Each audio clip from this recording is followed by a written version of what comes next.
I'll take advantage of this lull in the conversation to get started.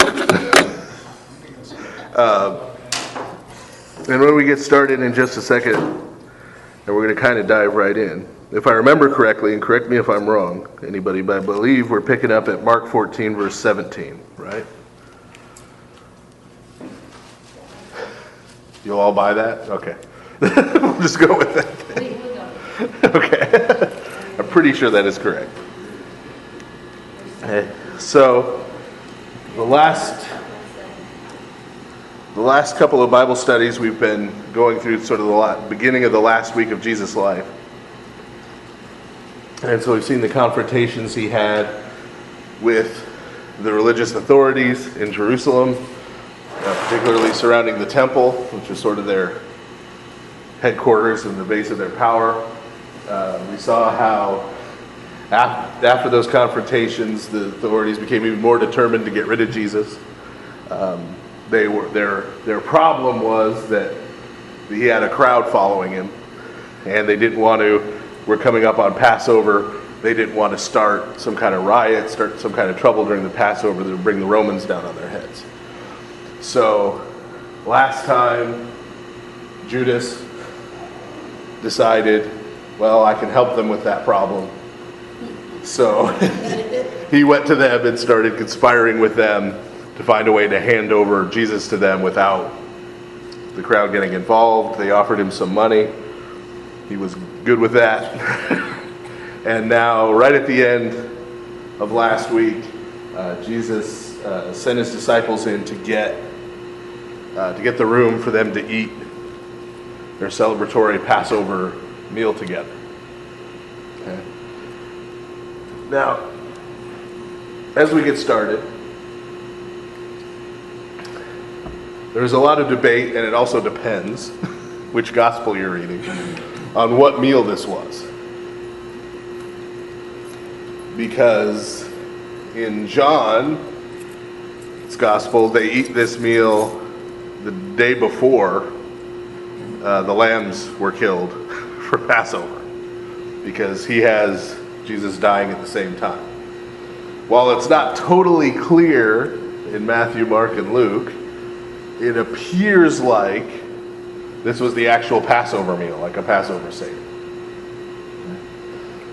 Generally, scholars who like to put things together, right, and try and make them match up, will say, well, since the other three are vague, we'll just go with John. And when we have our Holy Week every year, we basically follow St. John's chronology from his gospel, right? Gospel according to St. John. We follow his chronology because it's laid out very neatly, and like I said, it's a little more vague in Matthew, Mark, and Luke. Okay. That said, based on what they're eating, right? Based on what they're eating, even here, it is unlikely that they're actually eating the Passover Seder. Because you'll notice when we talk about the Last Supper or the Mystical Supper, there's nothing about herbs, there's nothing about meat, right? Lamb or otherwise. Right? Yeah, there's nothing about the egg, there's none of the dialogues, right, that you're supposed to have at the Passover feast. Okay? Some people will suggest that what Jesus says to them about his body and blood sort of replaces those dialogues. That's possible, but again, you still have the food issue. Okay? Most likely, what we're dealing with is what was talked about back in Deuteronomy, way back in the long ago time, when we were in Deuteronomy, where God told the people who didn't live in Jerusalem that they were to save up their money. When the time of the Passover came, they were to go to the city of Jerusalem, take their money, buy food and alcohol. It specifies wine or other strong drink, so they were particularly commanded to drink alcohol. And then to gather their friends together and eat and drink it before the Lord. So it appears, based on what they're eating, on Jesus sending them to find a room in Jerusalem, this seems to match that description better than the description of the Passover night Seder. Okay. So The place where this becomes very important is in the argument between us and the West over whether you should use leavened bread or unleavened bread in the Eucharist. The reason the Roman Catholic Church and a lot of Protestant churches use unleavened bread for the Eucharist is because they read this as being a Passover Seder. And so based on that, they're assuming that the bread that Jesus took and broke was unleavened. But, as I pointed out, the Gospel of St. John explicitly says it wasn't. Right? And Matthew, Mark, and Luke, it's kind of vague, but it looks more like the celebratory meal during Passover. Okay? So at the very end, as I said, the disciples went. They found the room that, remember, Jesus gave them this whole sort of rigmarole to go through. Right? You'll see a man with a pot on his head and follow him to a house and go and tell him you want the... Right? So he picked a very particular place, very particular setting where we were going to do this. We talked about last time that part of the reason he did that was to demonstrate to them that he was aware of what was going on and what was going to happen to him. The disciples, as we've seen in the Gospel according to St. Mark, don't get that. They don't get much of anything. at least before Christ's resurrection, they don't seem to understand much of anything. But he is sort of telegraphing to them, look, I know exactly what's going on in Jerusalem. I know exactly what's going to happen. You know, I'm not being taken by surprise. I'm not a victim here. This is by choice. Okay. So unless anybody has any questions, we'll pick up here and... I have one. Yeah. My question is just what we were discussing. It seems to be supernatural, or that Jesus knew about the man with the pitcher, or where he was located, or that somebody knew. My question is this: how does this affect free will? In other words, this man going out is almost like, yes, you're determined that you're going to do this. Well, maybe the man wasn't going to do this. So my question is this a miraculous type of thing that has happened? Well, it's miraculous in that Jesus knows that there's going to be a man there carrying a pot at a certain time, and that he's going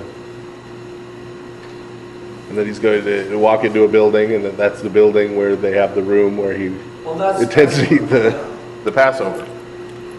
See, the reason I'm saying this is that when we look at Judas, does Judas operate on free will, or is he becoming possessed because of his own evil? And that's the question underneath.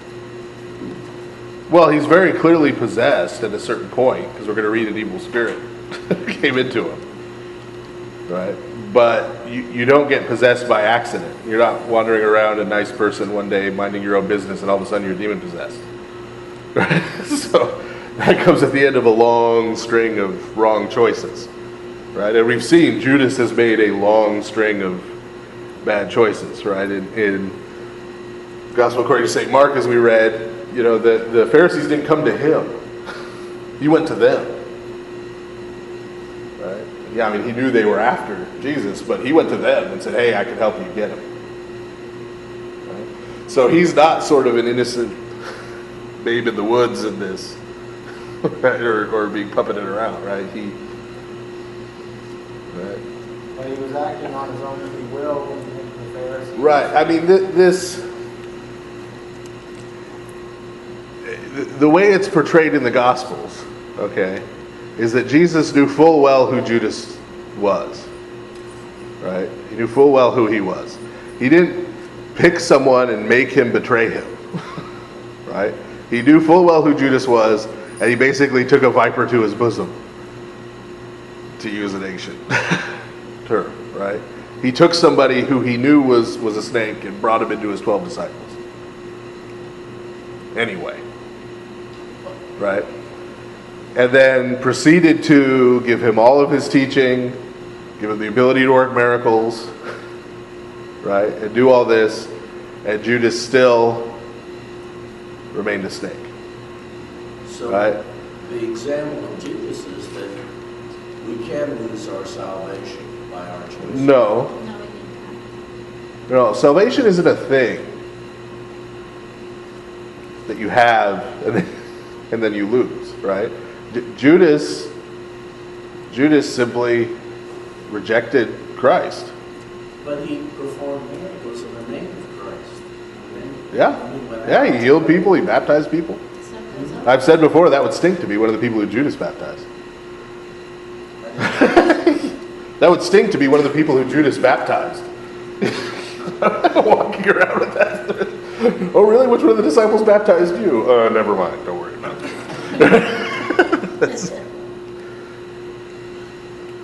Right? I mean, while that would bother you, the reality is the church settled that a long time ago. That the fact that somebody's a sinner doesn't mean that their sacraments are invalid. Otherwise, you would all be in trouble getting communion from me. I'm sorry, I'm going to have to move up. Okay. I think Judas could have always changed his mind. I think Jesus, because being God, knew he wouldn't. But I don't think he was ordained that that's the role he had to play. That's what I'm trying to. That's what I'm. Well, see, you're asking contrafactual questions that we could never know the answer to. Because the reality is Judas betrayed Jesus. True. But you would think. I mean, he's not here for us to question it. I'm sure if you asked him, he would say he did it of his own free will. Yeah, that's what I mean. And if you're saved, In the same way it's that- another issue. Well, I'm moving on. Right? At the same time, we could look at him and say psychologically and this and that and that. There are 100 different things influencing him, right? We could say that too. Right? I would just wonder to have the power of the Holy Spirit indwelling with you. But the core of the well, we were never told he had the indwelling of the Holy Spirit. The Holy Spirit hasn't showed up yet. That's Pentecost.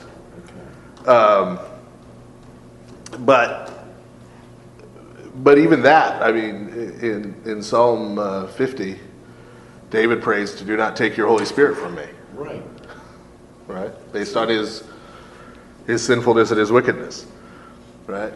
But the point, it's very easy for us to get lost in philosophical questions. Right? What could Judas have done? What couldn't Judas have done? What if? Right? What if Judas had decided he didn't want to betray Jesus? What would have happened then? Right? Right? We could get caught up in that. But as far as the text is concerned that we're reading, right? St. Mark isn't talking about any of those questions. Right? And this, I probably haven't presented this, it's way back in Genesis. In Genesis 1, that's when we first started our very first Bible study. I don't think you were here yet. But I said this is one of the problems we have when we're reading the Bible, because we have questions that we want answered. Yes. And we go to the Bible expecting the Bible to have the answers to all those questions. And that's not always the case. God didn't give us the Bible to answer all of our questions about everything. Right? God gave us the scriptures and revealed himself to us to tell us particular things that we need to know and that we wouldn't know otherwise. Right? He doesn't explain quantum physics. Right? Well, that's important because we go back and read Genesis 1 and 2 about him creating the world, and we have all these scientific questions now as 21st century people. Like, well, wait, how can you create light without a light source? Right? He creates light. He doesn't create any stars or anything until the fourth day. How can And there's a theological. And he's got light over here and darkness over. How can you just have light and darkness with no light source? How does, right? It doesn't make any sense to us because we're trying to. But so we need to read the scriptures and say, what are we being told here? What are we being taught here? If we come to it with questions, they're not necessarily the questions that the scriptures are here to answer. Right? And so I think what the figure of Judas represents to us is a few things. Right? Number one, that there are some of us in the church right? Who are snakes. Or what? Snakes. Right? Who aren't here for the right reasons. Right? Whoa. Who are here for wrong reasons. Right? There are some of us who will betray each other and betray Christ when it comes down to it.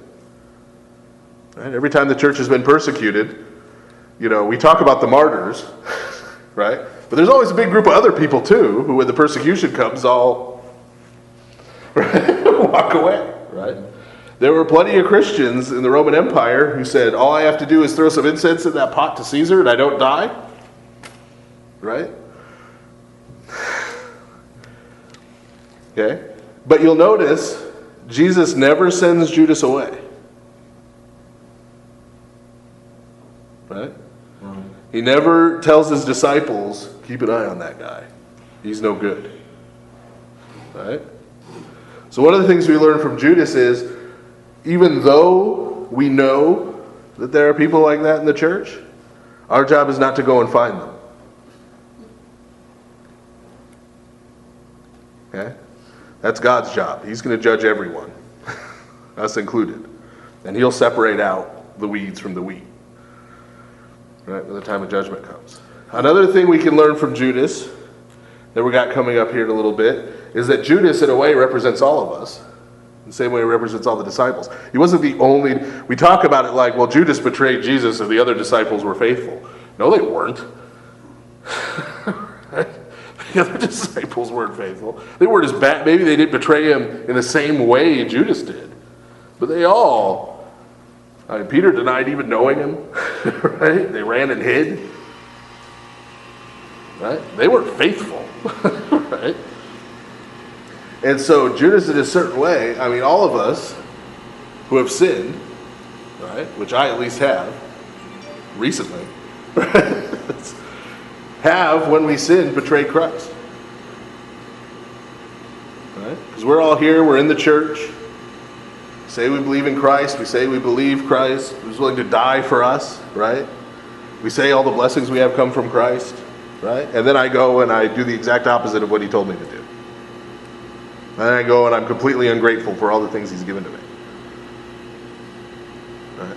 And so what we see in Judas, and what we're going to see coming up in the comparison between Judas and Peter, right, is the right and the wrong way to handle the realization that we've betrayed Christ.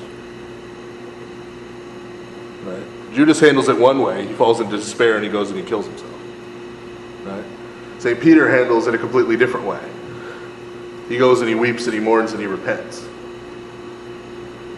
Right? So Judas is here to show us a lot of things. If we start speculating, we can ask 1,000 questions. It's interesting. We can have interesting discussions.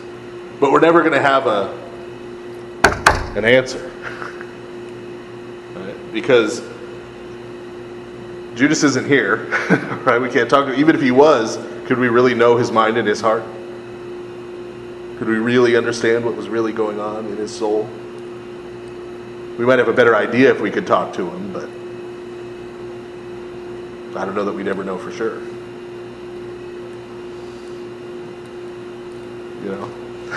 So it's an interesting question, but it's an ultimately unanswerable question. But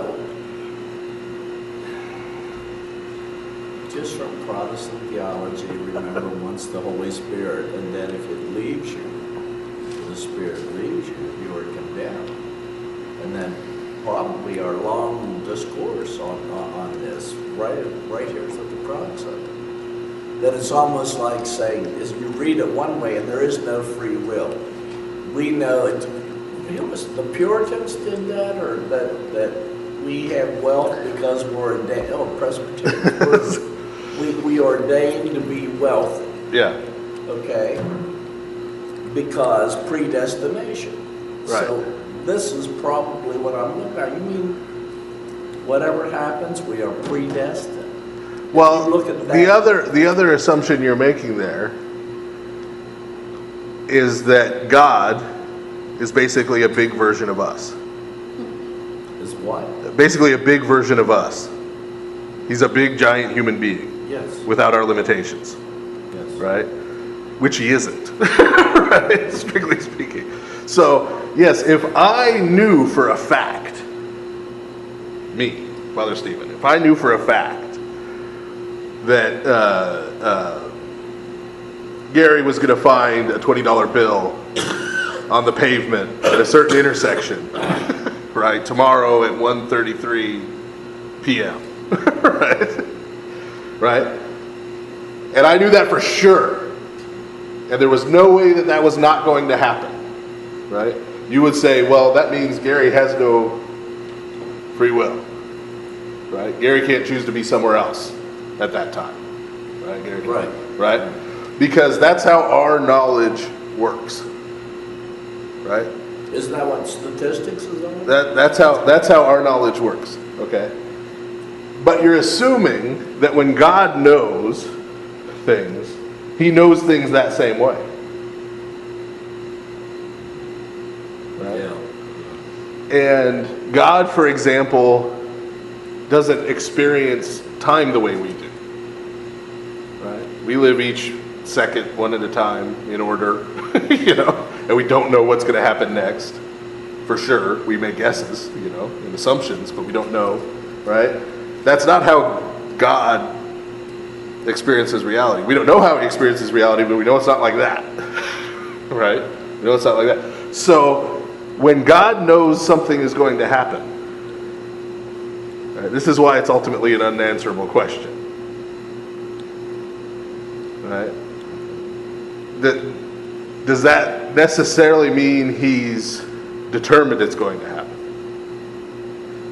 Does that necessarily mean, if God, now we're getting really far afield from the Gospel of Mark, but if God doesn't experience time the way we do, right? What does it mean to say something hasn't happened yet for God?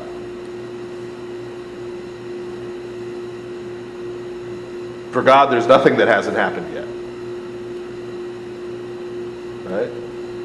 There's not sort of an indeterminate future out there for him the way there is for us. Right? So, because of that, we can't sort of, right? Yeah, if God was a giant human and knew things the way we know things, you're right. He's not. Right? And so we've got two things that the scriptures teach us very clearly. Number one, God knows what's going to happen in the future and when. On the one hand. On the other hand, the scriptures always tell us that people make choices, right? Decisions that are held accountable for those choices and decisions. Okay. Ultimately, all we can do is look at say both of those are true. Both of those are true. Nothing I do today or tomorrow or the next day is going to surprise God, right? But at the same time, everything I choose to do is going to be my choice, and I'm not going to have any excuse, right? In terms of, I didn't have any choice. So that's why ultimately we can't resolve that. It's an interesting discussion to have, but we can't resolve that tension as human beings in this world. Maybe in the next world we'll understand it better. Maybe not. Maybe we still will be. We'll just gotta say glory to God. He understands it. I don't need to. But if you recall our conversation Wednesday on our salvation, yeah, this is where some of this comes from. You can believe it, and that doesn't necessarily, like you said, yes, God gives you His word, all right. But yet we look here at our own judgment. Perhaps that's what I'm looking at, saying I'm worthy to be saved. yeah, we all are. We'll come back to that when we get into St. Paul here. Okay. Sorry for taking up so much time. It's okay. And what That's if it. I have a predestined death before we get to St. Paul? Well, then you'll understand it better than all of us because you'll be in heaven. That's what I'm worried about. So, okay. So Mark 14, verse 17. In the evening he came with the 12. Now as they sat and ate, Jesus said, "Assuredly I say to you, one of you who eats with me will betray me." Okay. Now why is he announcing this? He didn't just discover it, right? Remember all the way back at the beginning of Mark, I know it's been a couple months now, but all the way back at the beginning of Mark, when he first picked the disciples, right, and he picked Judas, it was already telegraphed to him, this is the guy who's going to betray him, right? So it's not that Jesus didn't know. Just suddenly he realized, hey, I think one of you guys is a bad seed, right? He's known about this. Why does he bring it up now? He brings it up now for the same reason he had them follow the guy with the jar, right? This isn't, Jesus has this plan where he's going to show up and be the Messiah and overthrow the Romans and everything, and oh man, that no good Judas stabbed me in the back, right?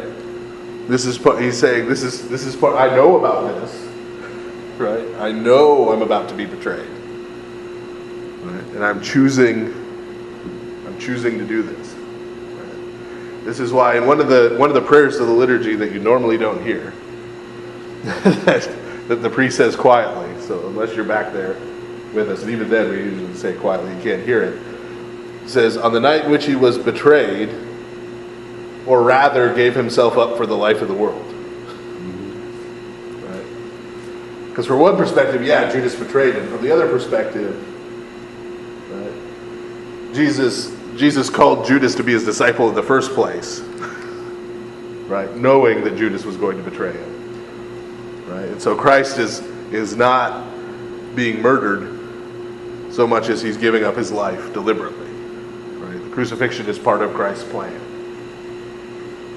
Okay? It's not an unfortunate, like, oh man, well, okay, I guess I'll have to rise from the dead now and finish things off because everything went haywire in Jerusalem. Right? No, this is part of the plan.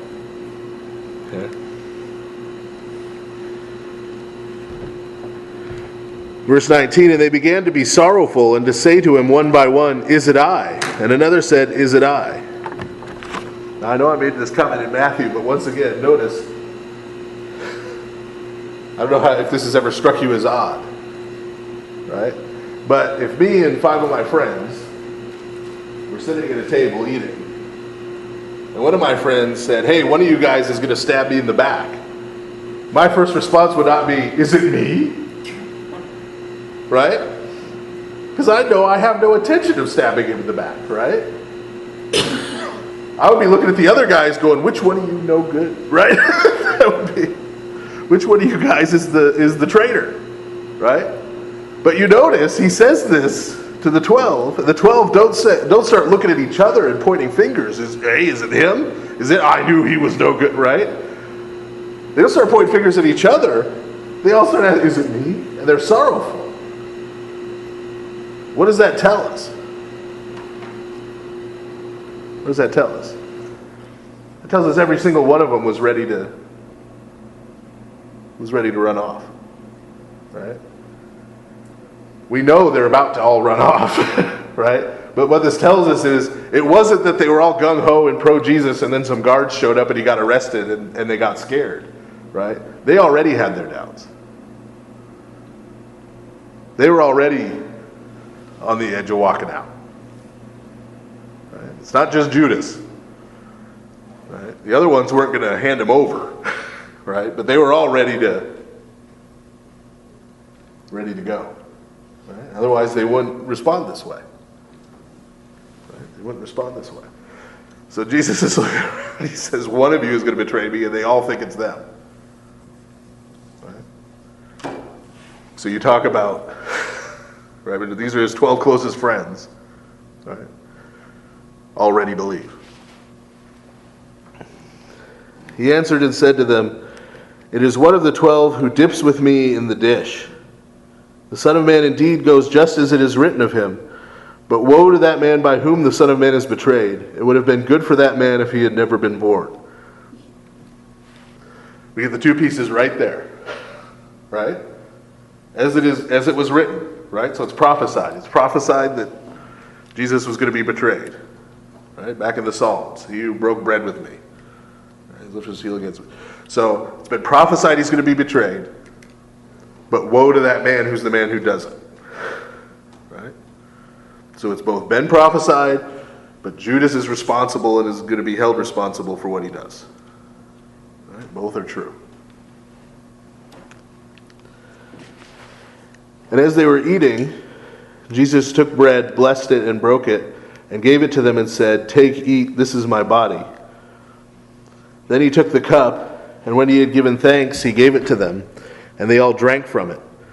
And he said to them, "This is my blood of the new covenant, which is shed for many. Assuredly I say to you, I will no longer drink of the fruit of the vine until the day when I drink it new in the kingdom of God." Okay, we'll pause there. Okay. So, we've read this so many times and heard this so many times in the liturgy that, it doesn't strike us. First of all, we don't see the oddness of it, right? Jesus hands the bread and says, "This is my body." Well, he's sitting right there, right? He's still alive at this point, right? He's sitting right there. And he passes the cup around and he says, This is my blood. Well, again, he's sitting right there. The blood's in his veins. Right? He's sitting right there. The blood's in his veins. And he's doing this in the context of a meal. So this should seem a little odd to us. Right? As it would have seemed to the disciples. And again, in St. Mark's Gospel, since the disciples don't understand anything, right? They don't understand this either. Right? But and then the added piece, right? Of all the food laws of the Old Testament, right? Which one was the most clear? What you could never eat or drink. Food unclean. Anything. Right, but what made food unclean? What made meat, even if it was okay, even if the meat was kosher, what would make it not kosher? Wasn't blessed. No. Heart. Blood. Oh, okay. You couldn't drink blood. You couldn't eat meat with blood in it. Right. Right? No prime rib. Extra rare. You couldn't eat meat from a strangled animal. Why? Because if you strangled the animal to kill it, all the blood was still in it. Right? You had to drain all the blood out of it before you cooked it and ate it.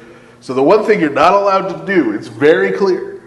We're seeing the book of Acts when they say to the Gentiles, yeah, don't worry about keeping all those rules of the law, except don't drink blood. Right? They're going to keep that one. Right? So it's totally clear, you do not drink blood. And Jesus passes the cup around here and then says, "Oh, you just drank my blood."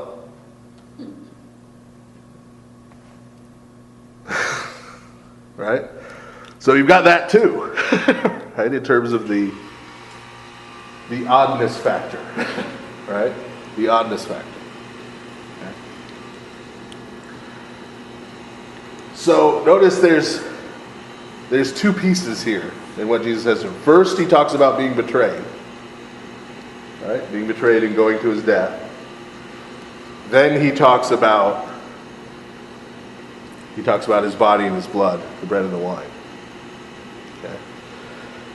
We're going to see as we go through the other two gospel accounts, and then of all places, 1 Corinthians. Right? We're going to see this same pattern. Even though we read the Gospels first, we got to remember 1 Corinthians was actually written first. Right? St. Paul's letters were written before the Gospels were written. He said the Gospel of Mark was probably written around 68 AD. Gospel according to Mark. 1 Corinthians was written around 52.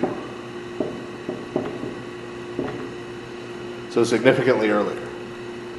And what we find in 52 in 1 Corinthians is St. Paul says, on the night in which he was betrayed, piece 1, right? Jesus took bread in his hand and broke it and said, "This is my body."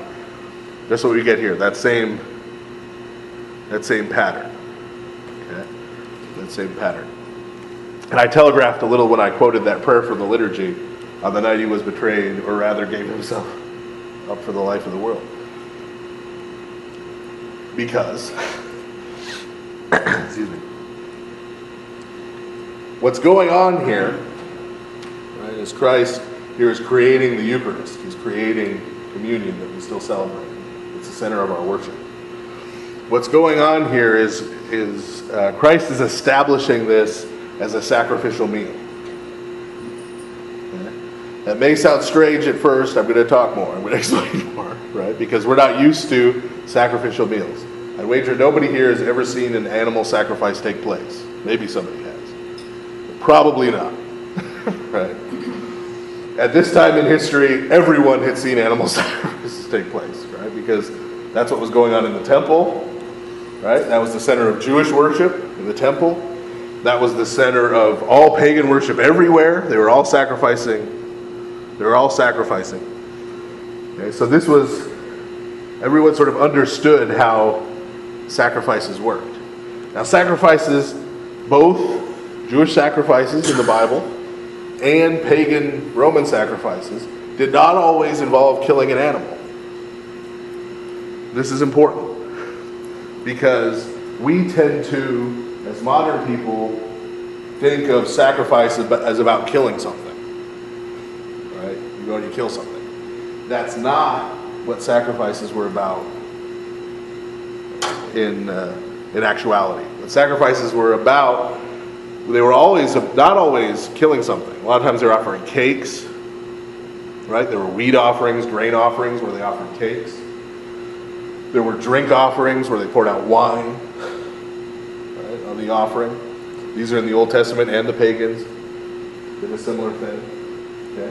It was not always something got killed, but it was always food. It's always food.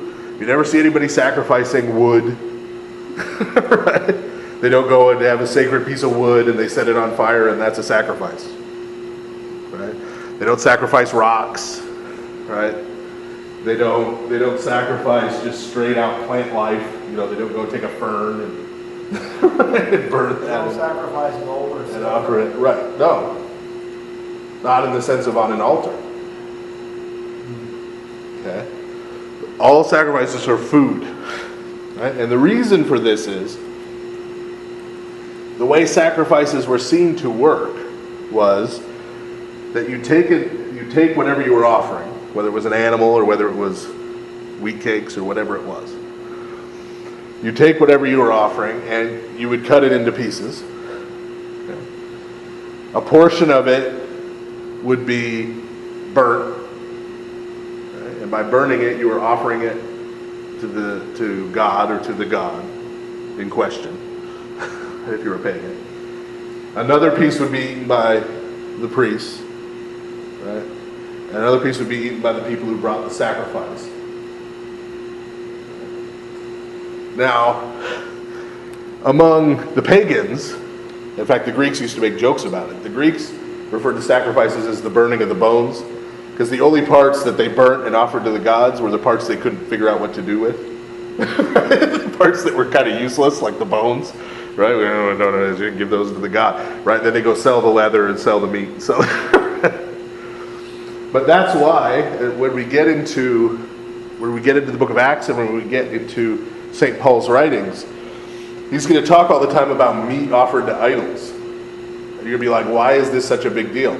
Well, this is sort of how the economy of these Roman cities worked. Right? They had all these pagan temples. Every morning they offered all these animals for sacrifices in the temples. Right? And then the leftover meat was all taken. That's what was sold in the meat market. Okay, so when they went to their local butcher to buy meat, this meat had been offered to Zeus, or it had been offered to, right? And as I just mentioned, the pieces, right, of the sacrifice were eaten by the people bringing the sacrifice. Okay? So Christians and Jews naturally had the question, hey, if I go to the meat market and buy this piece of meat that's been offered to Zeus on the altar, am I participating in this sacrifice to Zeus? Am I participating in worshiping Zeus? I can't do that. Right? I can't do that. And we saw, like in Daniel, in Babylon, he and his friends all became vegetarians because of that, because the only meat available to them had been offered to idols. But we'll see later on, St. Paul will have some lengthy discussions about that, and about how that works. But the way you participated in the sacrifice was by eating part of it. Yeah, it's the way you participated in the sacrifice. And the sacrifice was offered, again, in the Western theological system. When they talk about sacrifices, they generally talk about sacrifices as if they worked the way they think Jesus' death worked, which is, and this is extremely simplified to the point of almost parody, but essentially God or the gods are angry at you, right, and want to kill you, but you kill a goat instead, right? Like somehow the goat, the goat dies and you get to live because the goat, right, gets punished for what you did, right? Or the sheep or the ox or the bird or, right, whatever. Okay? That's not, there is simply none of that. As we saw in the Old Testament, right? That's not the way sacrifices were done in the Old Testament. And I could tell you, you could go all through the pagan world, read all their religious writings about sacrifices. None of them say anything about the God being angry and killing an animal instead. Okay? What you have instead, both in the Old Testament and these pagan writings, is that you're offering this food and sharing this food with God or with the gods in order to please them. Right? We saw over and over again in the Old Testament that they offered sacrifices. It was a pleasing aroma, right, in God's nostrils. Why Right. then do they only offer the bones? I mean, What, if the I Greeks? want Venus to bless my marriage, why would I only offer her a little bit of bone marrow? Well, that was why they made jokes about it. Because the Greeks were saying, these priests aren't really so pious as they make out. Because if you look, the only parts they're offering to the god are the parts they can't get money for. Right? That was the comment. But that's why in the Old Testament, remember, God had told them which specific portions they were to offer to him. And it was the best parts.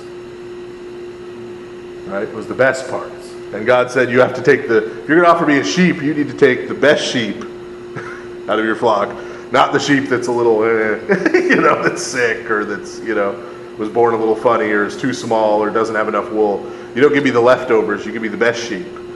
And you offer me the best part of the best sheep, right? Because he knew how we are, right? And that left to our own devices, we do exactly what those pagans did and just offered the parts we didn't want. But so that's how you participate in sacrifice. So it was offered as a pleasing. So it was essentially more like hospitality. Right? It was more like hospitality.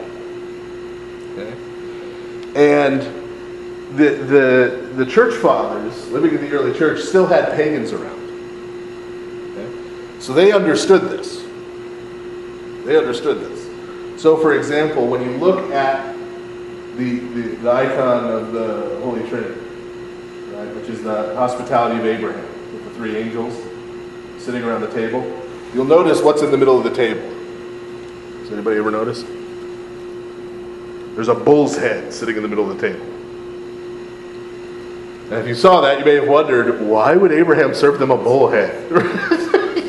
Good. That's not the point. The bull's head there is representing a sacrifice. Right? So there's this connection there between hospitality, the hospitality being offered to God, right, and sacrifice. Another example, if you read St. John Chrysostom, you read St. Gregory the Theologian, read their commentaries on the parable of the prodigal son.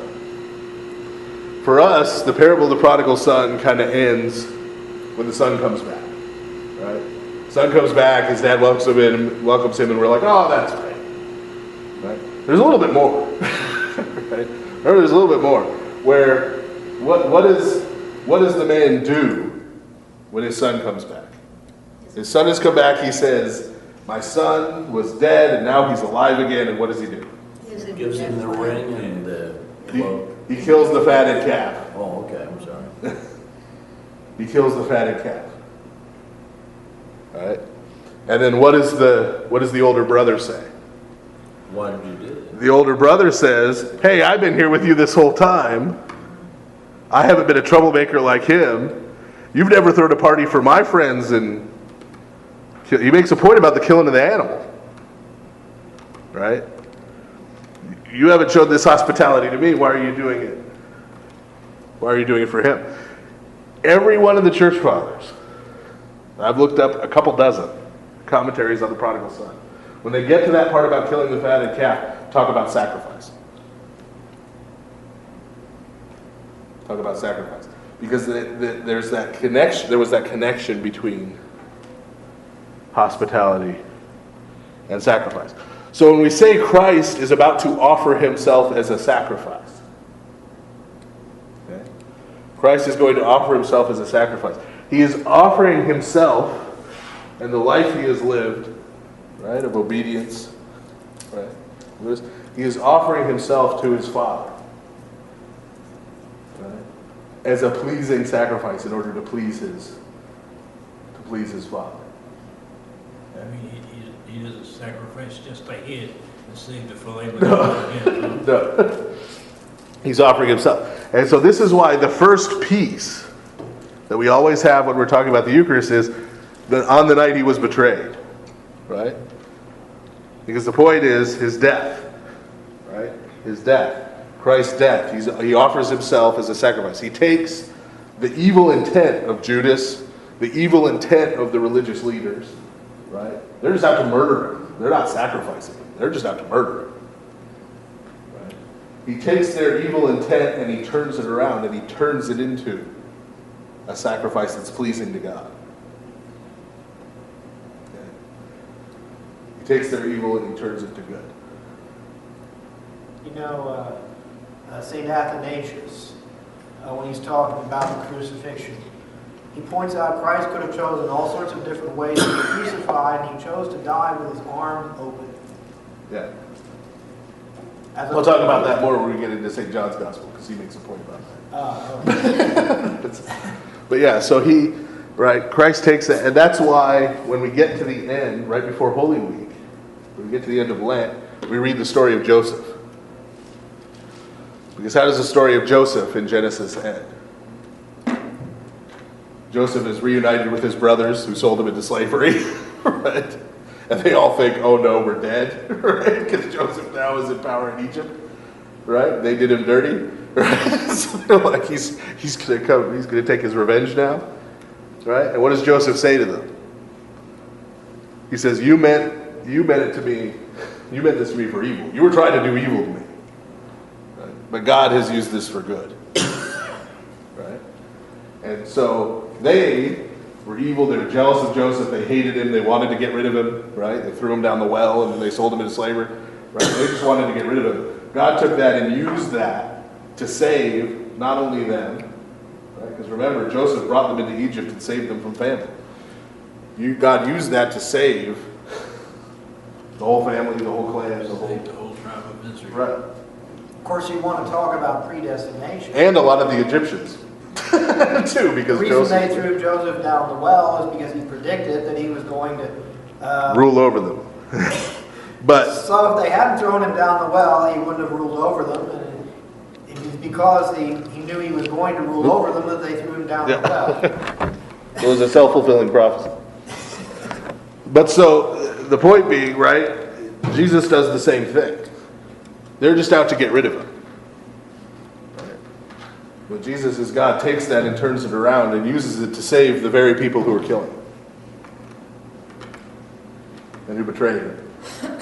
Right? And everyone else besides. Okay?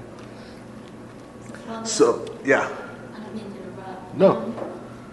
So was the Cain? I wasn't here for Genesis. I'm sorry. That's Cain and Abel was Abel. I think Wanda and Rosie were here for Genesis. I'm trying to think who. James, I think. But anyway. Was Abel the first person sacrificed? Well, he was the first person murdered. Murdered. Okay. Murdered. But And that, God didn't like Cain's sacrifice. right, no, they made sacrifices, yeah. Right. Were they the first ones that ever made sacrifices? Well, it depends. Because remember, right after Adam and Eve were cast out of the garden, Yeah. God killed those animals So God, and made the coats of skin. right. So some of the fathers interpret that as that's when God instituted sacrifice. Right? But yeah, that Cain and Abel are the first ones we read about going and making and making sacrifices, right? And remember, right, Abel's is accepted. God is pleased Yeah, 'cause with it was Abel's, it was an animal. and he's not pleased with Cain's, right? But see, they're making an offering, right? There's nothing in there about Cain or Abel having sinned and God being mad at them, and God, right? They're coming an offering from what they have. Cain was a farmer and was raising crops, so he came and brought crops. And Abel was a herdsman, so he brought one of his animals. Right? But they're just offering these to God in order, hoping to please him, right? Which Abel does and Cain doesn't. And Cain gets jealous. So that's why God didn't accept his, because he was jealous? No. Cain got jealous because his wasn't accepted. Why was it? In the text, the way it's written, Abel, we're told specifically, Abel brought like the choice first, The best. lamb from his flock. Whereas, and then it says about Cain, and Cain brought some of the harvest, right? So it's implied there that he just sort of, oh yeah, here. Would have made a salad out of it. Some dressing, yeah. So he just grabbed some of the credit, whereas it makes the point that Abel was giving his best, right? So that's, I mean, in the text, I mean, it isn't real clear, but that's at least suggested, is the idea that Abel was really making the offering his best back to God, and Cain was just sort of like, I guess this is my religious duty, so I'll get it over with. But yeah, so if Christ's death is a sacrifice, Christ turns his death into a sacrifice to please his Father. Okay. How would the disciples, or anyone else, or you and I, how would we participate in that sacrifice? Eat some of the meat. Eat some of it. Right? That's what you did with all the other sacrifices. Right? You ate part of it. Okay? So when Jesus says, "This is my body broken for you," right? Broken for you. Right? There's that knowing sacrifices. Right? They would get this. Right? They would get this. Right? That what they're doing is they're eating part of the sacrifice that Christ is going to offer. Right? And this is why when we prepare for the Eucharist every Sunday and every other liturgy, right, we do it basically the way sacrifices were prepared in the ancient world. Okay? When sacrifices were offered in the ancient world, if it was an animal involved, they'd kill the animal, right? If not, right, then they'd have the cakes or bread or wine or whatever else was being offered, right? Whatever other food it was. They would take that to a place called the prothesis. That's what they call it. That's what we call the table that's back and to the left behind the altar. Okay? And when the people bring bread every week, then for the liturgies during the week, we take the bread back there to prepare it. Okay? Well, what did they do when they prepared the animal or the cakes or whatever? Right? They cut it, divide it to pieces. Right? This is the part that's going to be offered to God. This is the part that the priests are going to eat. This is the part that the people who brought it are going to eat. Right? When we prepare what we refer to as the lamb, which is what communion comes out of, when we cut it out of the bread, we cut it to break it into 4 pieces. One of those pieces goes into the chalice whole. Right? That's a piece that represents Christ. That's the part that's offered to God. Right? One of those pieces is broken up and the priests eat it. Okay? And then the other 2 pieces are broken up and put in the chalice, and that's what the people commune from. Okay? So the way we do the Eucharist all the way to this day has the same idea. right? And by it, we're participating in Christ's offering of himself, right? We're participating in Christ's sacrifice, okay? Even now. So that's red. Now what's with the blood? Right? Because we don't drink blood, right? In the Old Testament, right? Even in the New Testament, right? We're not supposed to drink blood, right? It's off limits. Well, does anybody, and I know this is Wayback Machine, but just in case, somebody could have a moment of glory here if they remember. Do you remember what they did with the blood? Sprinkled it on the altar. Well, when they first dedicated the altar, yes, They would they throw did it that. on the- But after that, It's a yearly thing that went in every year, right? right, when they dedicated it, yeah, when they purified it, on the Day of Atonement. Yeah. But the regular daily sacrifices, Went to the fire. like at the temple and stuff, Did it go into the fire? or at the tabernacle. No, they took it, they poured it out at the base of the altar. Out at the base of the altar. Okay. On the base. At the base. Oh. Into the ground at the bottom of the altar. All right. Okay? And I know nobody's going to, so I'm not going to ask what the pagans did with it. Okay, at a pagan shrine, I'm not going to draw one, it would take too long. And I don't draw that well, so it wouldn't help. At a pagan shrine, there were sort of two wings. Okay? You had an altar to a god. Okay? And then you had another section of the shrine that was the grave of a hero. We use the word hero to just mean somebody you look up to and admire. Hero was like a religious term in the Roman Empire. Heroes were the people who we read about in most of the mythology. Right? When you read Greco-Roman mythology, Perseus, Theseus, Hercules, right? These were all heroes. Achilles, right? But these were all human beings, right? But they were sort of exalted human beings. They're sort of these noble human beings. Okay? And they would offer the animal or whatever other food on the altar to the god, and then they would take all the blood and they'd go over and they'd pour it on the grave of the hero. Okay? And the reason they did that is because of what they thought happened to you when you died. A good example of this is in the Odyssey. There's a part of the Homer's Odyssey where Odysseus, who's the hero of the Odyssey, goes into the underworld, goes into Hades. And in Hades, all the dead people are there, and they're what's called shades. They're like a shadow, literally a shadow of their former self. Okay? And as shadows, they just sort of fade away as people forget them. Right? That's sort of the Greco-Roman view of what happens to you when you die. It's kind of bleak. There's no heaven. Right? You die, you go into Hades, you go into the underworld. Gradually, people forget about you, and you just sort of cease to exist. Okay? So Odysseus goes there, and he needs to talk to Achilles, who's dead at that point. Okay? So he's got to find him. So to get the shades to talk to him, he goes and he kills a black goat, and he pours the blood into a trench. And they all come to drink the blood. Okay?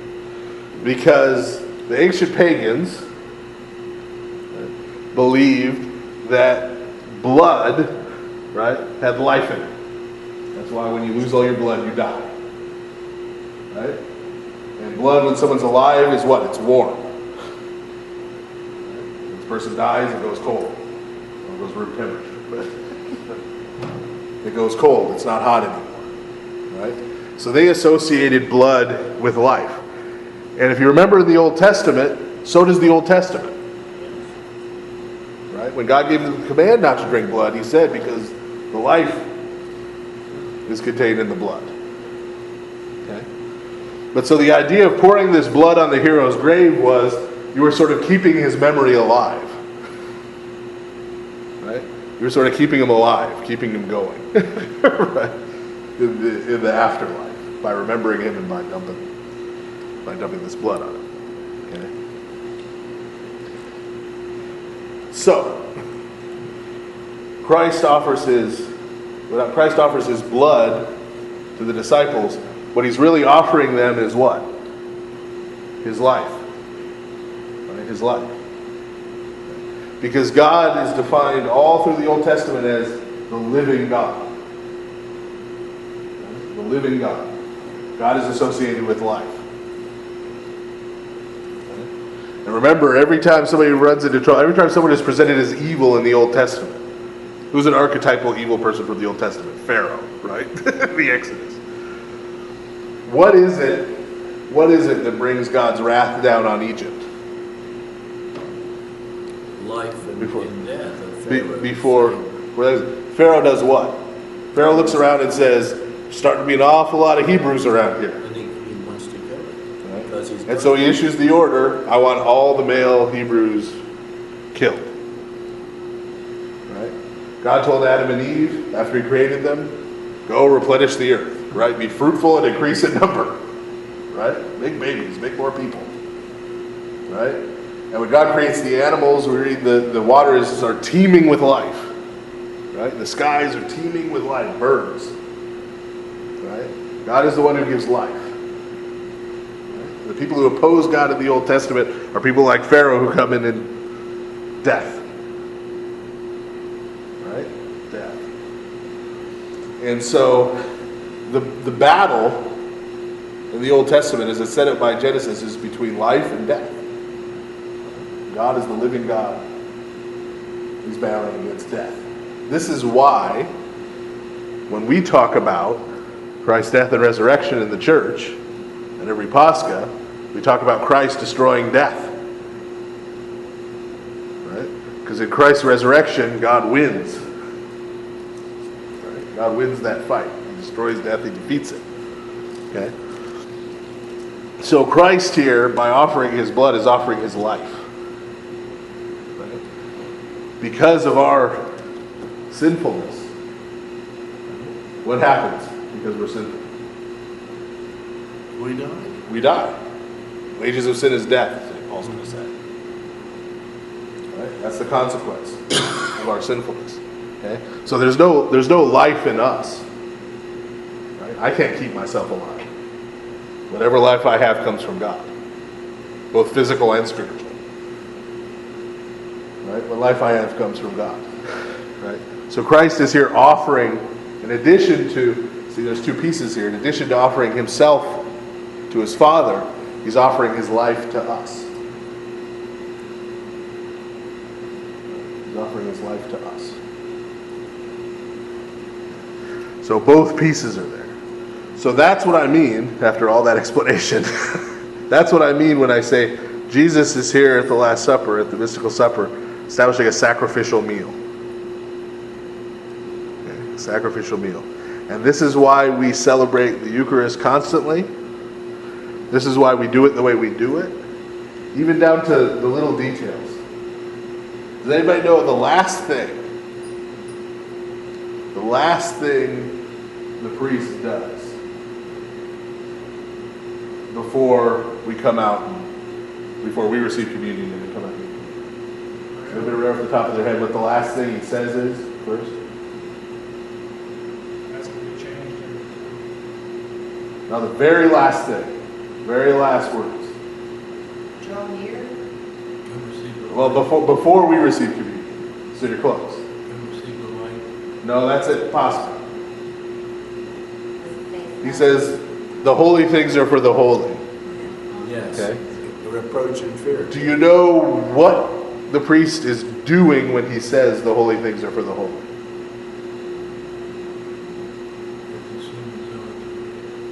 No, it's before that.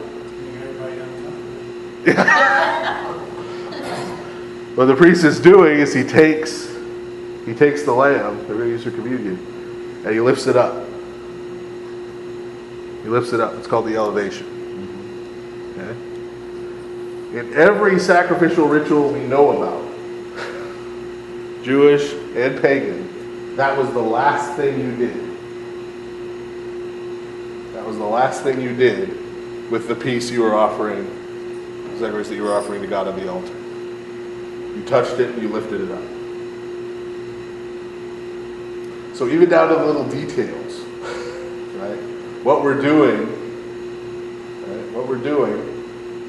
is we're not repeating Christ's sacrifice, right? Christ died once. He's not dying again. He's not being crucified again.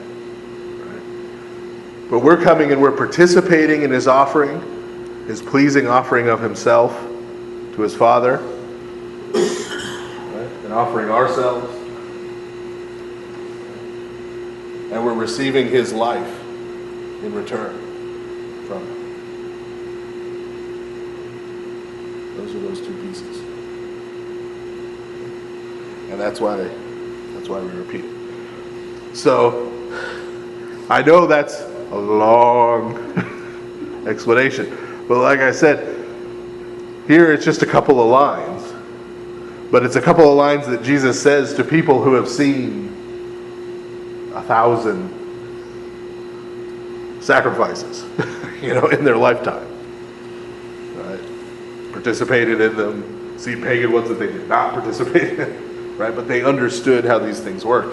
For us, we need a little more background and explanation. So does anybody have any questions about that before we go on? Because I know that's kind of heavy stuff. That's a lot of it, yeah. And a lot of it in a short period of time. Okay. Well, we'll go on then. But When was the next time that he drank the fruit of the vine? Or did we won't see in Mark. But it was after he rose from the dead. But when he says, when I drink it new in the kingdom of God. Right. That is before his ascension rather than the second time. Right. Right. That's when he's raised from the dead. And like I said, it's not going to be in Mark. We'll talk about, when we get to the end of Mark, we'll talk about the end of Mark. Because, to tease it a little,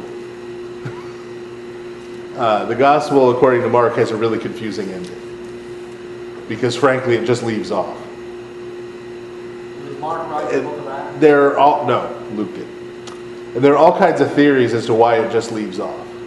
The most common theory now is that there was an original ending to Mark that got lost somewhere. Because there's another ending after the place where it leaves off.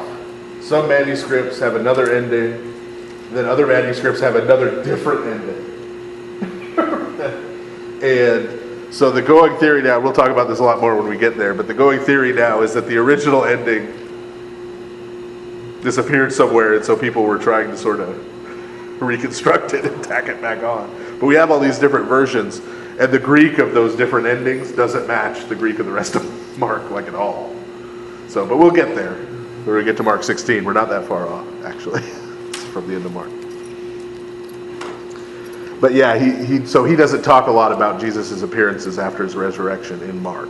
But Luke does, so we'll talk more about that when we get into Luke's gospel. Okay. So verse 26, and when they had sung a hymn, they went out to the Mount of Olives. Okay, so they sing a song together. And then they head out to the Mount of Olives. And remember, Mount of Olives is one of the places where Jesus has been spending time. Remember, we saw last time, at one point when he went out to the city, he wasn't ready. He's been staying in Bethany, remember, which was sort of the slum, right outside of Jerusalem. But when he wasn't staying there, remember last time we went to the Mount of Olives, from Mount of Olives you could see the temple, right? You could sort of overlook the city of Jerusalem. So he's been spending time there to pray and to meditate and that kind of thing. So after they're done eating, they've sung this hymn together, they go out to the Mount of Olives to pray, as he had already been doing that week. Verse 27, then Jesus said to them, all of you will be made to stumble because of me this night. For it is written, I will strike the shepherd and the sheep will be scattered. But after I have been raised, I will go before you to Galilee. Okay. So just in case you haven't hit on it yet, right? Jesus knows what's about to happen. Okay? Right? He keeps telling his disciples, here's what's about to happen, here's what's about to happen, here's what's about to happen. Okay? So they shouldn't be surprised when it happens. They should realize this is part of his plan. So he says, tonight, right, I'm going to be struck, you're going to be scattered. Right? It was already prophesied. It's about to happen tonight. Okay? So do you think, now that we're on, what, the third time just in the one night that Jesus has predicted what's about to happen, do you think the disciples get it? Well, Peter pipes up. Right? Because St. Peter, as we've seen in Gospel according to St. Mark, he's right there. Right? Anytime Jesus asks a question, he's got his hand up. Ooh, Mr. Kata, right? So, Peter said to him, even if all are made to stumble, yet I will not be. Right? So, St. Peter pipes up, he says, yeah, maybe the rest of these guys, Jesus, they're no good anyway. The rest of these guys, they may all take off, but not me. I got your back. Right? I'm here. I'm ready to go. Jesus said to him, assuredly I say to you that today, even this night, before the rooster crows twice, you will deny me 3 times. Okay? So Jesus looks at it and says, yeah. Right? Sure. He says, before the rooster, right? So tonight, before the rooster crows, what's the point of the rooster thing? When do roosters crow? Dawn. Right? So he's saying, before dawn, right? The next several hours, right? You're gonna deny me 3 times, right? You got my back, sure. Right? Verse 31. But he spoke more vehemently. Old St. Peter. If I have to die with you, I will not deny you. Because even if they come out, even if they're gonna kill me, I wouldn't do that. Now keep in mind the timetable here. Right? I think sometimes we forget. We know that what Peter's going to do. Right? We know what Jesus said is true. He's going to deny him 3 times. Right? But it's only it's not like a day later. It's like a few hours after he gives this whole I'll die with you speech. Right? And he's swearing up and down. Who? Jesus? I don't know any Jesus. Right? You mean Jesus from Bethany? No. I know that guy. I don't know what from Galilee, right? Hours later. And they all said likewise, lest we be too hard on St. Peter. Right? All the other disciples. And it says, notice it says all the others.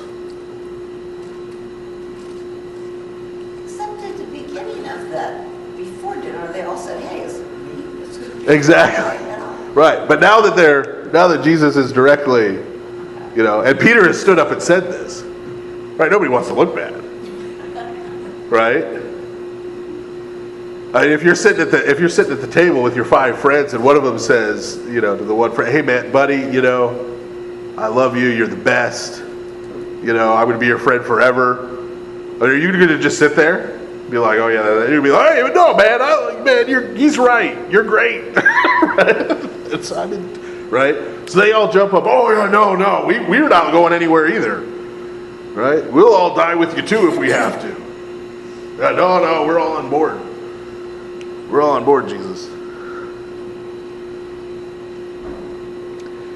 So verse 32, then they came to a place which was named Gethsemane, and he said to his disciples, sit here while I pray. And he took Peter, James, and John with him, and he began to be troubled and deeply distressed.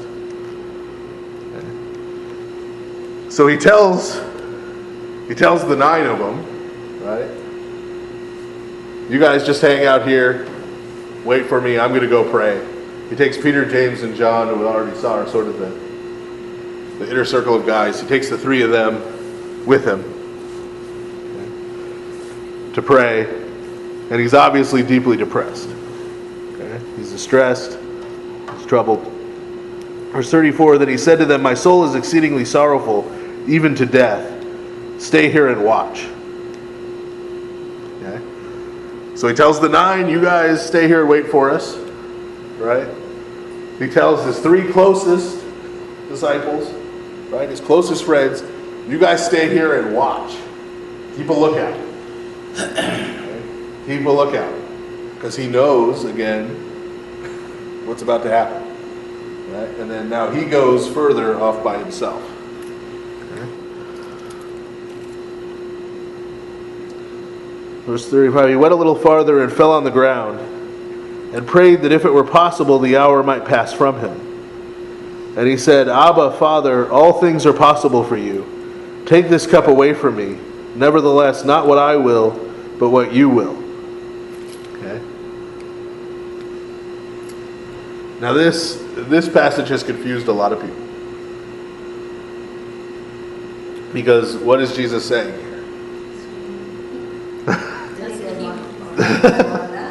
Well, Jesus isn't part human.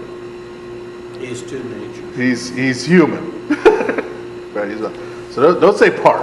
Right? He doesn't have a human part and a God part. He is human and he is God. Okay?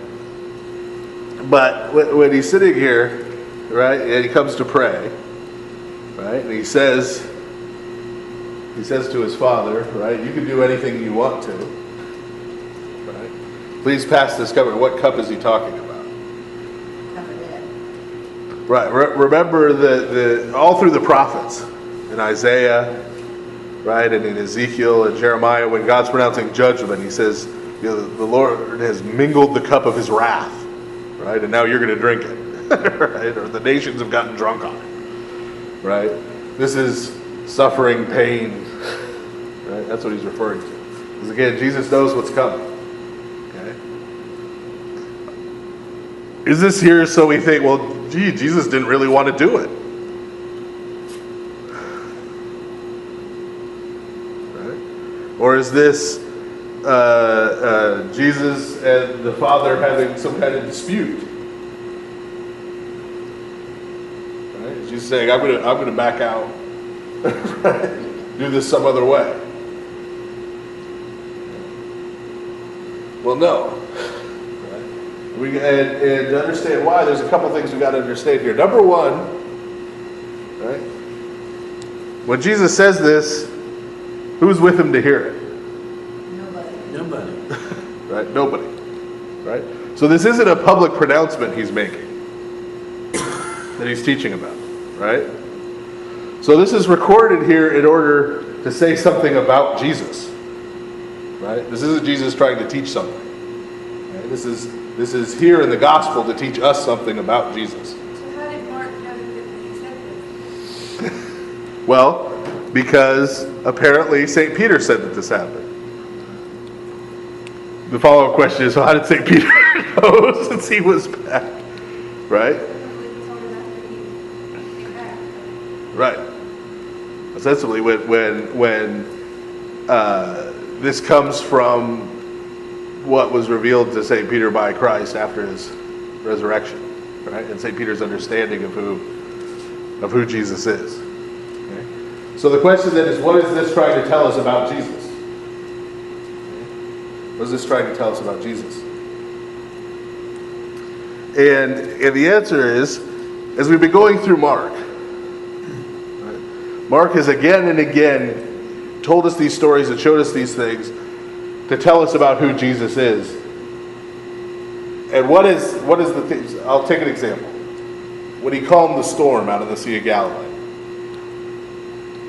Right? And they said, who is this that even the winds and the waves obey him? Who was Mark trying to tell us Jesus was? God. Right?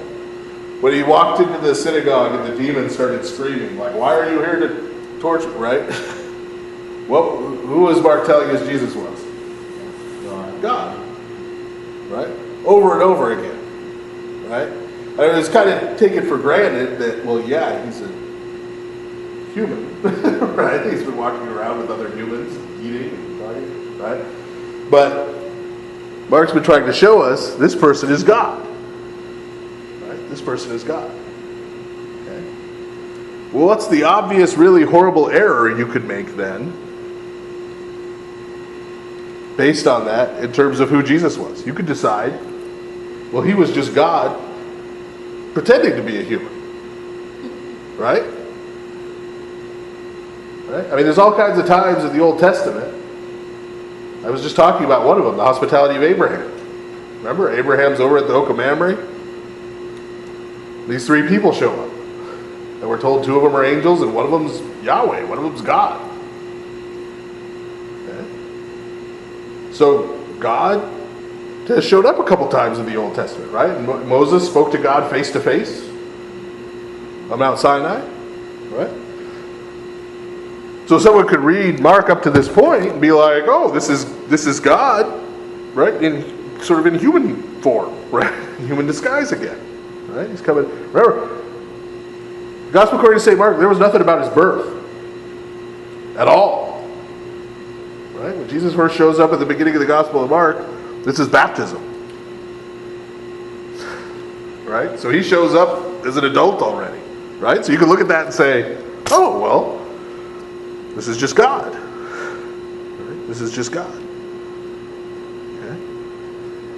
And what are we, I know we haven't gotten into it yet, but I think we all know how this ends. What are we about to read about Jesus doing? Right. Not a trick question. We're going to read about him suffering and dying. Okay? Well, if in your head, "Oh, Jesus is God," right? What are you going to say? You're going to say, "Well, okay, it looked like he was dying. It looked like he was suffering." Right? But see, he showed up afterwards. He wasn't really. Right? And this would fit in much better, not just with, like we talked about the Old Testament, God shows up in human world, but think about all the pagans who would read the Gospel according to St. Mark. The pagans, I mean, Zeus would show up and get women pregnant all the time, right, in the mythology. I mean, they had gods walking around looking like humans all the time, right, all the time. Okay? They couldn't die because they're gods, right? So if St. Mark wants to make sure we know, okay, yeah, I know I'm going a long way toward telling you that this Jesus of Nazareth, he's God, right? He's God on earth. But if he wants to make sure you know, he's also human, right? He's also a man, right? So that when he talks about his suffering and his crucifixion, you'll know, no, he's a man. He's really suffering. He's really dying, right? And he was really dead and really buried and rose again. Right? What has he got to emphasize right here in his story? That he's totally human. That he's human. Yeah. He's got to make sure we know that Jesus is really human. Right? And so this is how he does it. This is how he does it, by relating this to us. Right? And the point here is that Jesus isn't scared. Right? This isn't like, right, Jesus is turned chicken. Right? Or Jesus is trying to get out of dying. Right? The point here is if he's really human, right? If you're really human, what is the most basic human instinct? To live, survive. To live. Right? And that's not bad. We can use it for bad. Right? If we're willing to hurt others, in order to stay alive. Right? We can use it for evil. Right? But that's a good thing, because when God created human beings, we weren't created to die. Right? Death was not part of the picture when God created us. Right? Death came into the picture later when we decided we wanted to sin and rebel against God. We brought death into the picture. Right? That wasn't part of what God created. Okay? So Christ, because he's human, because Jesus is human, right? He naturally does not want to die. Death is foreign to him, especially him, because he's never sinned. He's never sinned. He's never done anything evil. He's never done anything wicked that would bring about his death. Death is completely foreign to him. I mean, basically he's not saying I won't, he's saying I don't want to. Right. Right. Right. That's why the end of it is your will be done. Right? He's going to do it. But he's making very clear here that he is a human being. Just like us. And Just like death should be foreign to us, right? It was foreign to him. So that's the point here. That's the point here. Is that Jesus is God, but he's also human. He's also human. And his suffering and his death that we're about to read about were real. He really suffered and really died and was really buried. Okay? And when he's raised from the dead and comes back to life, he still has a body. So as we're going to see at all the resurrection appearances, we see Jesus eating things, we see people touching Jesus, right? To make that point, right? This isn't the ghost of Jesus, right? This is him alive again. He was dead and now he's alive again. Okay, to make that point. Okay. So Jesus finishes praying. Verse 37, then he came and found them sleeping. And said to Peter, Simon, are you sleeping? Could you not watch 1 hour? Watch and pray lest you enter into temptation. The spirit indeed is willing, but the flesh is weak. What's he talking about? That the spirit is willing, but the flesh is weak. Well, they want to be good. Right. They're tired. 45 years ago, or 45 years, 45 minutes ago, what was St. Peter saying? We'll go to death with you. If I have to die, right? And Jesus says, hey, keep a lookout. 45 minutes later. Right? He was all fired up about an hour ago. Right? But now. I guess he got bored. Peter Right. likes excitement. Well, the flesh is weak. Verse 39. Again he went away and prayed, and spoke the same words. And when he returned, he found them asleep again, for their eyes were heavy, and they did not know what to answer him. That's happened to me several times with my wife. Why did you do that? And I just kind of go. Said he spoke the same words, is the same words as the ones up there. Right. I'm not gonna- Right. Right. He goes and prays the same prayer. He comes back. They're all asleep again. He wakes them up. They're like, not really a good answer. Right? Nothing good to say.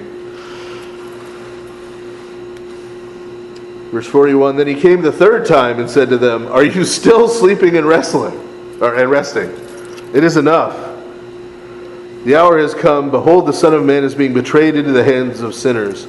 Rise, let us be going. See, my betrayer is at hand. What was he telling them to do the whole time that they kept falling asleep? Pray, Watch. Keep a lookout. Right? Keep a lookout. They kept saying, we're not going to betray you. He says, okay, keep a lookout. Because somebody is going to betray you. So you guys keep a lookout.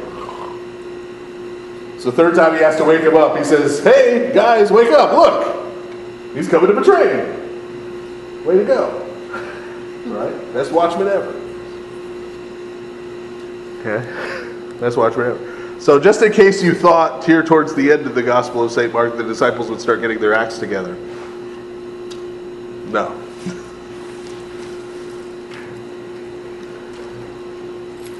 Verse 43. And immediately while he was still speaking, and so he doesn't even get to finish the sentence. Right? Look, here he comes to betray me, right? Before he can even finish the sentence, while he was still speaking, Judas, one of the 12, with a great multitude with swords and clubs, came from the chief priests and the scribes and the elders. Okay? So, while they were sleeping, what was Judas doing? betraying him. Right? They all fell asleep. Judas said, now's my chance. Right? The other 11 of them are asleep. Jesus is off by himself. Now's the time for them to grab him. He snuck off. Right? Gets together a lynch mob. Right? They got swords and clubs. Comes back. Comes back with them. Right? And what were all the disciples saying just before they all decided to take a nap?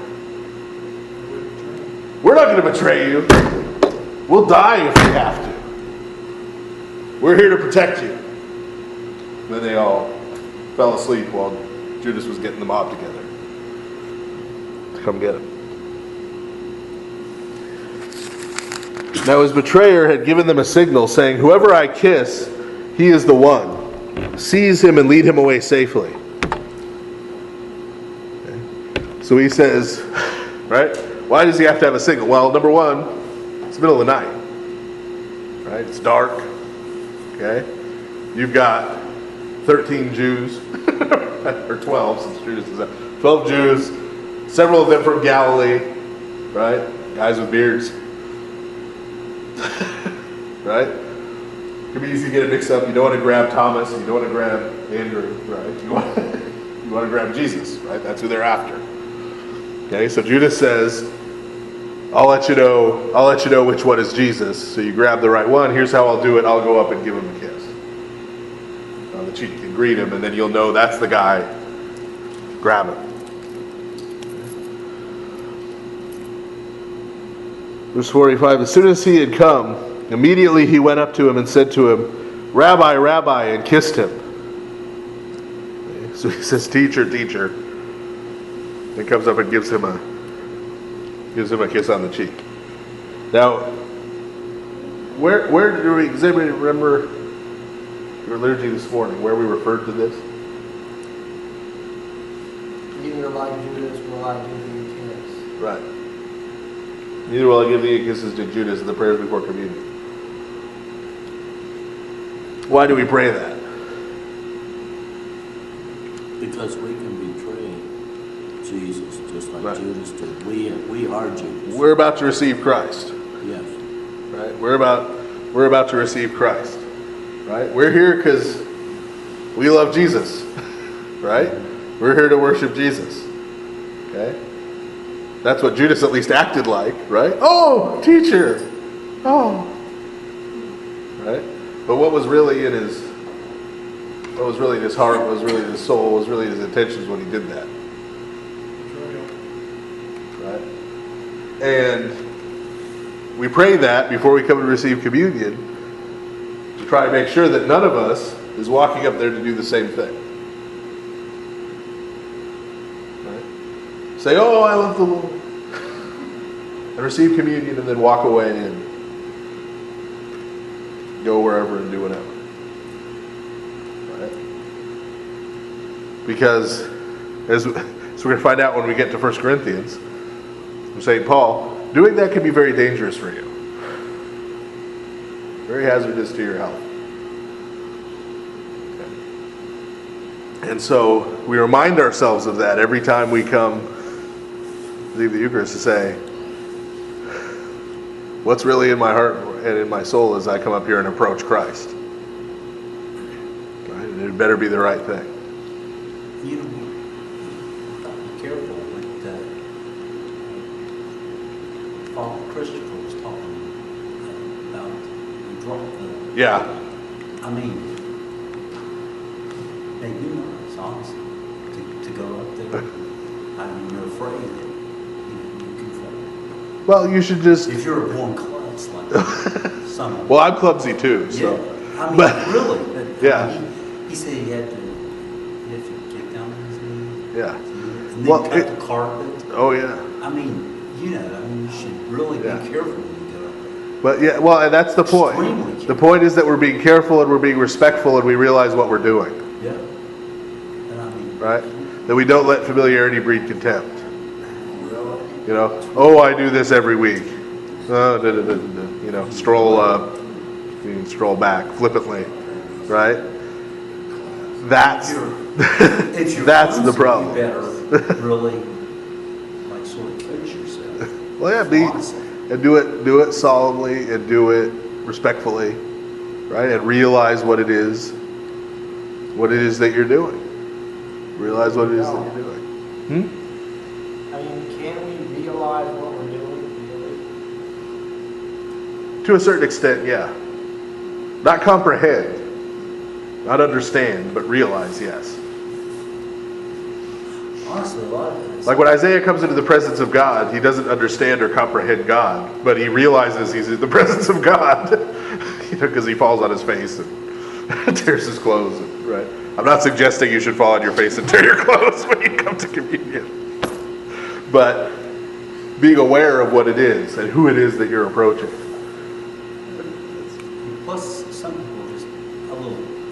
clumsy side.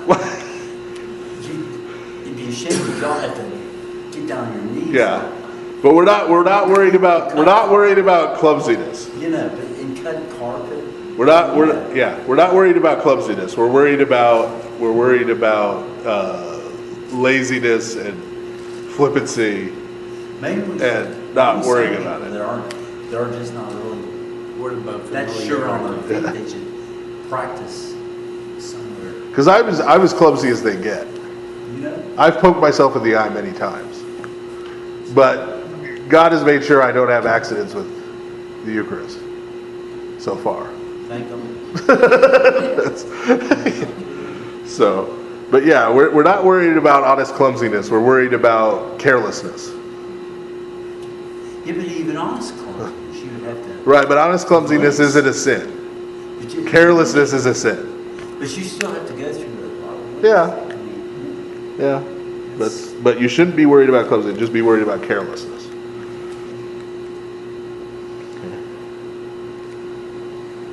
So verse 46, then they laid their hands on him and took him. And one of those who stood by drew his sword and struck the servant of the high priest and cut off his ear.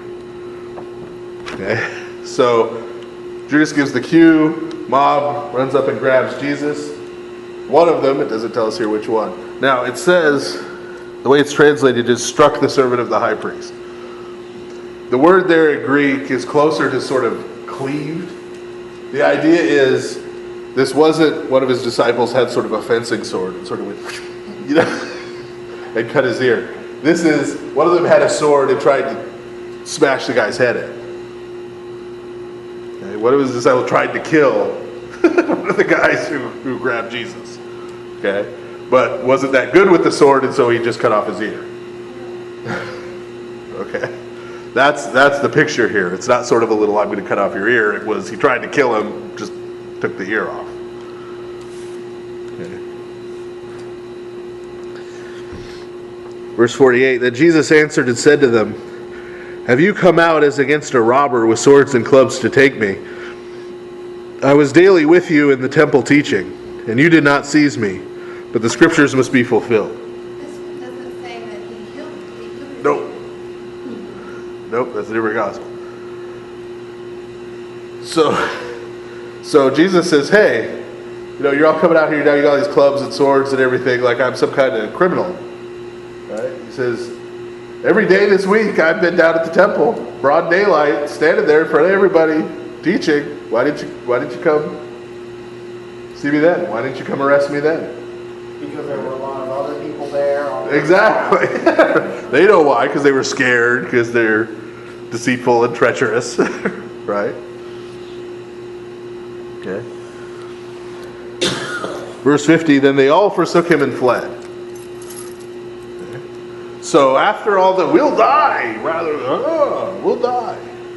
Right? First they fall asleep when they're supposed to be keeping watch. Right? One of them tries to bash in the head of one of the guards at least. But then when that doesn't work, they all turn tail and run. Why They'll didn't turn they tail. pursue him? What, the disciples? No, the man who bashed in the head, which we can assume it's Peter. Why didn't they Well, pursue him? Well, because The it's mob. night. Why didn't the mob? Because there were mercenaries there, Roman soldiers. No. These weren't Roman soldiers. Some weren't there. No. It's the servant of the high priest. Right? These are people who came from the elders and the priests. Well, why wouldn't they go? They don't hang around with Gentiles. They're unclean. But why wouldn't they go after him? Well, it's night. Right? It's night. Hard to identify who's who, right? In terms of which one it is. All of it doesn't say they all ran off together, right? They all scatter in different directions. And Jesus is the one they were sent after anyway. Right? So they're going to go chase after these other disciples, try to get the one who hit him and let Jesus get away? How's that going to go over with their bosses? Right? Not well. Jesus is the one they're after. Why? Because what's happened with every other would-be Messiah who's shown up? They've been killed. You take out the Messiah, and then what happens to their movement? It stops. Right? You don't have to hunt down every single one of them. Right? You just take out the one they think is the Messiah, and right? That's it. It's done. Right? It's over. But on the page before, in the footnote, it says some of the soldiers were mercenaries and hired by the chief priests and scribes, because otherwise they would have known them, and some of them would have been Roman soldiers. So is that just not correct? What does it say about Roman soldiers? I think it does. I think some of them probably were. Jewish leaders, even the most common people. It says a group of, according to St. John's Gospel, including Romans. Well, that's, first of all, we're not reading John's Gospel. That footnote, we're not supposed to really, that's... I wouldn't put too much into that, because number one, it's at 9. I mean, that's an assumption. Whoever it was who wrote that footnote is assuming that if these people were the regular slaves of the chief priests, they would have recognized Jesus. Well, that's an assumption. Especially at night in the dark, outside the city by torchlight, right? So they're making an assumption and then sort of extrapolating from that and then bringing in things from other gospels. So what St. Mark says here, just going by what St. Mark says here, is that these are a bunch of thugs and slaves who worked for the high priest, right? The one who gets his ear chopped off is the servant, right, of the high priest himself, right? So, and to involve Romans here, again, you'd have to have the chief priests of this hanging out with Romans, which they didn't do. And to have them hire Roman mercenaries, they'd have to use Roman coins, which they wouldn't use. Remember, that's why they had money changers, because you couldn't use the coins that had pagan gods on them in the temple, right? And Roman mercenaries didn't take temple money; it was useless to them, right? What are they going to do with temple money? Sort of like working off gift certificates. Yeah, it's like, I mean, this gift certificates for someplace you're not allowed to go. You know? So, yeah, I don't think that footnote's accurate. Not the first time I've had an issue with the Orthodox Study Bible and or its footnotes. But okay, so they all take off and flee. Now a certain young man followed him, having a linen cloth thrown around his naked body. And the young men laid hold of him, and he left the linen cloth and fled from them naked. This seems kind of random, right? There was traditionally, this is Mark. This is Mark. This is John Mark, right? We know, we'll see when we get into the book of Acts, when John Mark, who wrote the gospel, when John Mark shows up, his family is a Christian family. And he's a young man still in the book of Acts, right? So when it says here, I think it's translated, a certain young man. It really says a certain youth.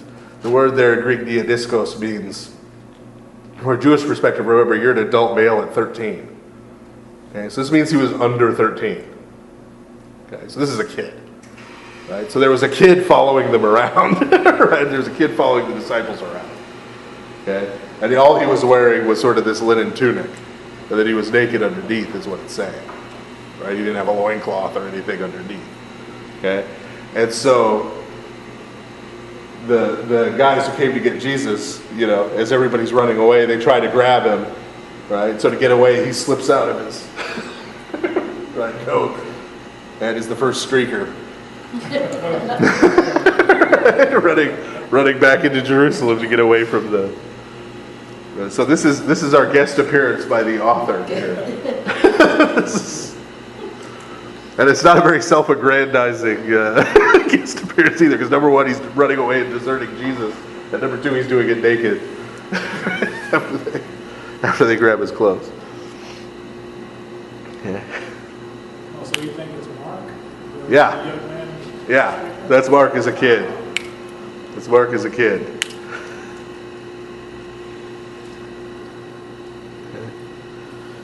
Well, even though we haven't gotten through the rest of the chapter, I think I've kind of rambled on long enough looking at the time. So We'll go ahead and stop here before we start the trials. Next week, of course, is the 13th Great Feast of St. George Church, the annual dinner. So we won't be having